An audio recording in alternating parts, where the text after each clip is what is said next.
मंत्री जी अपने प्रधानमंत्री बनने की अभिलाषा में बिहार में कानून व्यवस्था को पूर्णतः खत्म कर चुके हैं। नमस्कार, न्यूज फॉर नेशन देख रहे हैं और मैं हूं आपके साथ रंजन सिंह। भाजपा के प्रदेश अध्यक्ष संजय जायसवाल ने बड़ा आरोप लगाया है बिहार सरकार पर।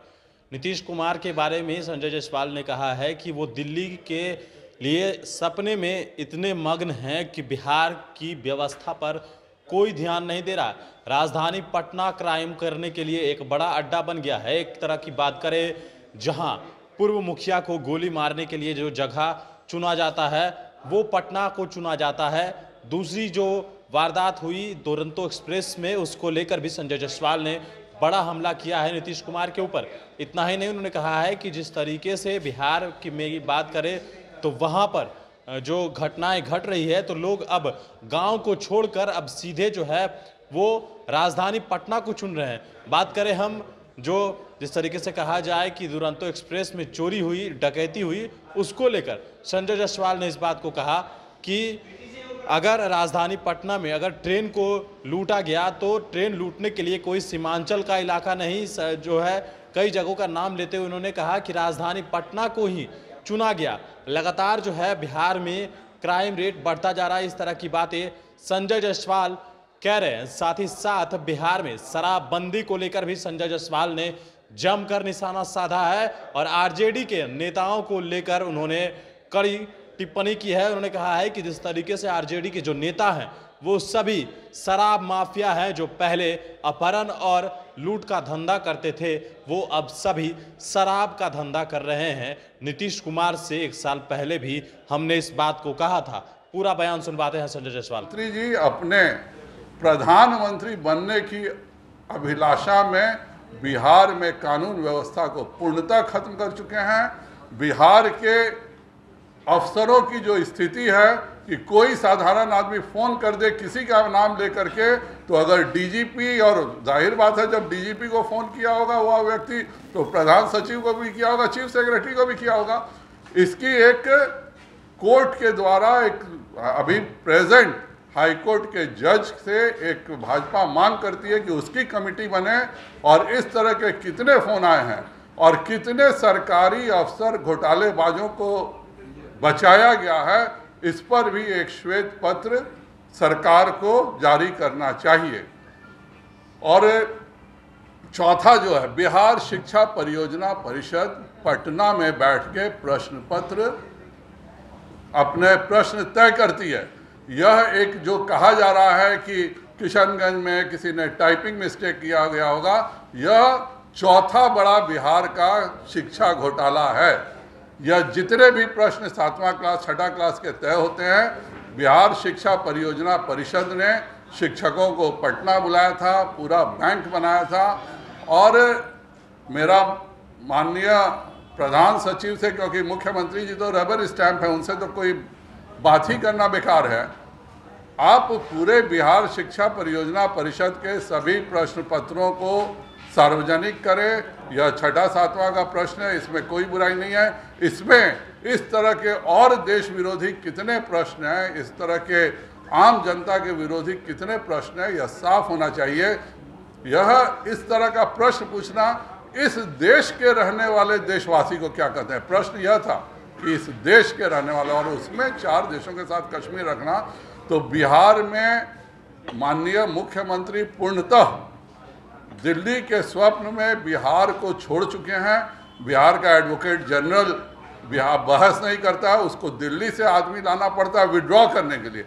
रीट पिटिशंस किया जाता है 15 वकीलों के द्वारा, किसी में कोई जानकारी नहीं होती है। डीजीपी को कोई भी मोहल्ले का आदमी फोन कर देता है और डीजीपी उन अफसरों को बचाने में लग जाते हैं। यह पूरा बताता है कि बिहार में कानून व्यवस्था नाम की चीज़ नहीं है, बिहार में शासन नाम का कोई चीज़ नहीं है। नीतीश कुमार जी केवल अपने आश्रम जाने के चक्कर में पूरे बिहार को जंगल में बदलने को तैयार हो गए हैं और यह जंगल में कन्वर्ट हो रहा है, जहाँ पे ना कोई पुलिस के किसी के कंट्रोल में है, ना वकील कहीं कंट्रोल में है। वकील जिनको ने कल जो कहा, हम लोग विगत 1 वर्षों से कहते थे कि आपका शराबबंदी पूर्णतः असफल है, जितने भी राजद के नेता हैं वही सबसे बड़े शराब माफिया हैं, बालू माफिया हैं। आप शराब माफिया और पुलिस मिलकर के 1000 करोड़ रुपए से बिहार का पैसा आपस में बांट लिया जाता है और पूरे बिहार को नशे में ढकेला जा रहा है। कल वर्षों बाद हाईकोर्ट की जो टिप्पणी आई है और जिस प्रकार की टिप्पणी है उससे पूरे बिहार सरकार को शर्मिंदगी होनी चाहिए। अगर कोर्ट यह मानता है कि आप बिल्कुल असफल हैं और आप पूर्णतः एक तरह से नए नशे का बढ़ावा देने का काम कर रहे हैं, क्योंकि आपके पुलिस की कोई दिलचस्पी नहीं, और यह बात माननीय मुख्यमंत्री को छोड़ के बिहार के प्रत्येक जनता को मालूम है कि किस तरह से यहाँ शराब माफिया पुलिस के गठजोड़ से चलता है और कैसे हर मोहल्ले हर घर में शराब सप्लाई होती है। और यह होने के लिए कोई आश्चर्य की बात नहीं है।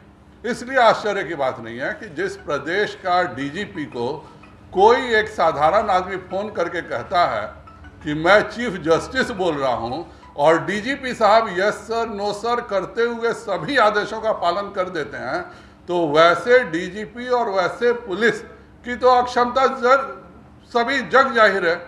आज मेरा यह स्पष्ट आरोप है, यह तो एक सिंगल केस था जिसमें एसएसपी का पकड़ा गया, आपने एसएसपी का निलंबन कर दिया। उस व्यक्ति ने कितने आपके प्रधान सचिवों को फोन किया, आपके चीफ सेक्रेटरी को फोन किया है कि नहीं किया है, और कहीं आपको भी फोन किया है कि नहीं किया। जांच तो इसकी भी होनी चाहिए माननीय मुख्यमंत्री महोदय। एक व्यक्ति के आदेश से एसपी को बचाया जाता है, यह बताता है कि बिहार में पूर्णतः पुलिस व्यवस्था खत्म हो गई है। पाटलिपुत्रा कॉलोनी में अगर हरनौत के किसी मुखिया का पति है तो उसकी हत्या करने के लिए गांव का जगह नहीं चुना जाता, वह पटना चुना जाता है कि पाटलिपुत्रा थाना के बगल में अगर हम हत्या करेंगे तो हम बच के निकल सकते हैं। अगर ट्रेन में डकैती डालनी होती है तो कहलगांव, बगहा, किशनगंज का कोई कोने का सुदूर इलाका नहीं चुना जाता। उसके लिए भी डकैतों को सबसे आसान और सबसे सुरक्षित डकैती डालने की जगह पटना ही लगता है कि पटना से जब दुरंतो एक्सप्रेस चलेगी तो हम डकैती डालेंगे। कल का दिन बिहार के लिए, बिहार सरकार के लिए सबसे दुर्भाग्यपूर्ण दिन था। बिहार की सरकार बहुत सारे घोटालों में रहती है, लेकिन पहली बार हम लोगों ने देखा कि हाईकोर्ट में वकील घोटाला भी हो रहा। कल आप सभी को मालूम है कि बिहार सरकार ने 15 रिव्यू पिटीशन फाइल किए थे। हम बार बार समझाते थे कि आयोग बना करके अपना फैसला कर लीजिए, इसको लटकाना ठीक नहीं है। पर माननीय नीतीश कुमार जी ने सभी प्रेस के सामने यह कहा कि नहीं, यह बिल्कुल ठीक है, वैलिड है, और बिहार सरकार ने 15 रिव्यू पिटीशन फाइल किए और बाद में सभी रिव्यू पिटीशन को विड्रॉ कर लिया गया। इसमें लाभ किसको हुआ? तो इसमें लाभ 2 व्यक्तियों को हुआ। पहले सबसे बड़े लाभार्थी बने विकास सिंह जी। इनको प्रति हियरिंग के लिए 35 लाख रुपए दिया जाता है। क्यों दिया जाता है? आपको जब विड्रॉ कर लेना था, किसी को बहस ही नहीं करनी थी, तो इतने पैसे क्यों दिए गए उस वकील को? दूसरे उतना ही बड़ी अमाउंट मुझे नहीं मालूम है, लेकिन हम लोग जानते हैं कि मनिंदर सिंह जी भी सुप्रीम कोर्ट के बड़े एडवोकेट हैं, इनकी भी सेवाएं ली गई। तो यह बिहार में एडवोकेट जनरल, क्या मुख्यमंत्री की तरह बिहार का एडवोकेट जनरल भी रबर स्टैंप है क्या, जिसका काम है दिल्ली से वकीलों को लाना, लाखों रुपए उन लोगों को देना? और 15 रिव्यू पिटीशन का मतलब होता है कि हाईकोर्ट में बिहार सरकार के जितने वकील हैं उनकी क्षमता पर और उनकी बुद्धिमत्ता पे हमें शक होता। अगर यह कोई सिविल का सबसे हमारा कमजोर और 6 महीने पास आउट लॉयर भी होता तो भी इतनी गलती नहीं करता। अगर बिहार सरकार 15 रिव्यू पिटीशन दायर करती है तो यह बताता है कि बिहार सरकार के वकीलों की क्वालिटी क्या है। और एडवोकेट जनरल हाईकोर्ट में बहस नहीं करेगा, हर बार उसे भाड़े पर दिल्ली से लोगों को लाना पड़ता है, लाखों रुपए देना पड़ता है।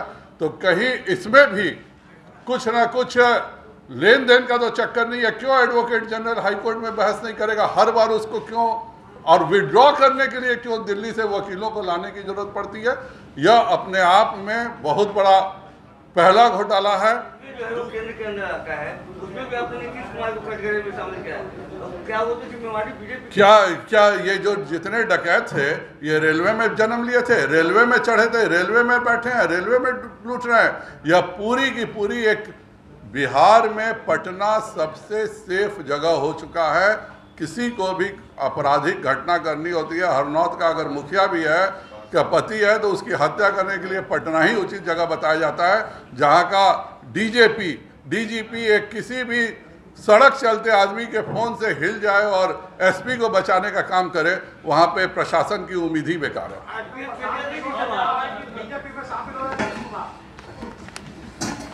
बीजेपी में बिहार कभी किसी भी परिस्थिति में उनको हम नहीं रखेंगे, यह बिल्कुल क्लियर बात है। वो चाहते होंगे प्रशांत जी रात को रोज उनसे मिलते हैं।